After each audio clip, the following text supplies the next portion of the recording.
আসসালামু আলাইকুম। আমার পেঁয়াজের চারার অবস্থা অনেকটা খারাপ।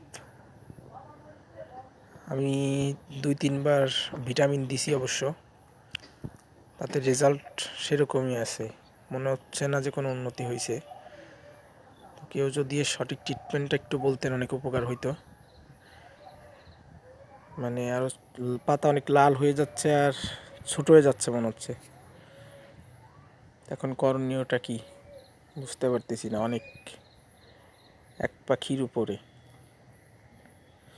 কিছুদিন আগে, 15 দিন আগে অনেক ভালো অবস্থা ছিল।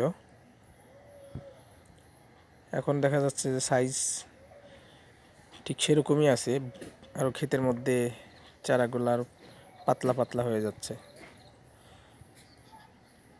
তো সঠিক উপদেশটা চাই,